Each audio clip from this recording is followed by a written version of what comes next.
Kerala BJP chief Rajiv Chandrashekhar ने कहा, हम सब ने केरल के मुख्यमंत्री पिनाराई विजयन को प्रेस कॉन्फ्रेंस करते हुए और कई स्कीमों की घोषणा करते हुए देखा है। हम किसी भी पॉलिटिकल पार्टी, किसी भी सरकार का पूरी तरह से सपोर्ट करते हैं जो ईमानदारी से गरीबों के फायदे के लिए काम कर रही है, जो गरीबों की मदद करने में इंटरेस्टेड है, जो गरीबों को ज्यादा मौका दिलाने में इंटरेस्टेड है। यह हमारी आइडियोलॉजी है और हम इसका पूरा सपोर्ट करते हैं। हालांकि मुख्यमंत्री से कुछ सवाल पूछने की जरूरत है, क्योंकि वह यह 4.5 साल बाद कर रहे हैं। वह यह चुनाव में 4 महीने पहले कर रहे हैं और वह चुनाव से 4 महीने पहले उन चीजों को लागू कर रहे हैं जिनकी घोषणा उन्होंने 4.5 साल पहले केरल के लोगों से वोट पाने के वादे के तौर पर की थी। आज भी केरल उन कुछ राज्यों में से एक है। After he became chief minister, he is doing this 4 months before an election. And he is implementing 4 months before an election what he announced 4.5 years ago as a promise to the people of Kerala to get their vote. So when he asked for their vote, he said, in Malayalam he said, Ellam Sheriyavam, as in, everything will be made alright. He said this 5 years ago, 4.5 years ago. But 4.5 years he did not announce anything. 4.5 years he did not do anything. So is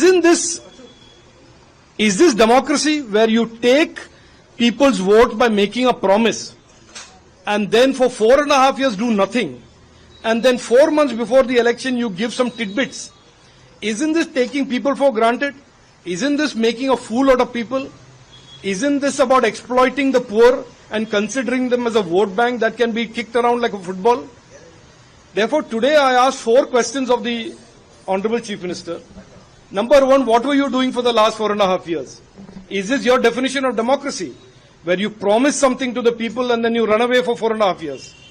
Number 2, you have made, the Chief Minister has converted Kerala economy into a Ponzi scheme, where from one scheme you take money and give it to the other scheme.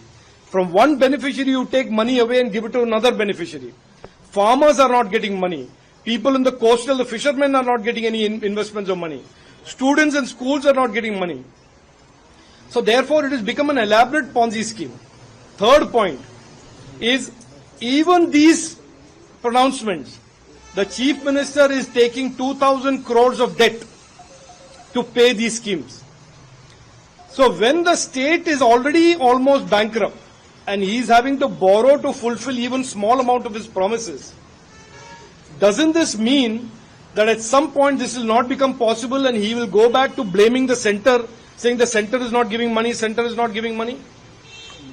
And the fourth point is, if the Chief Minister is so sincere, if he has got even 5% sincerity in his heart about helping the poor and helping the common man, why does he not implement PM Ayushman schemes, free insurance scheme for over 70 years of age?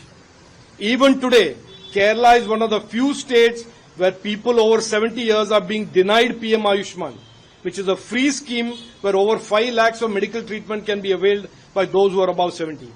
If he is genuinely serious and is genuinely sincere about helping the poor, he will today announce PM Ayushman scheme. He will today announce that every Malayali above the age of 70 can avail this scheme and the premium required will be paid by the state government. But he will not do that because all they are interested in is making fools of people 3 months before the election, making fake promises, hoping that people will forget.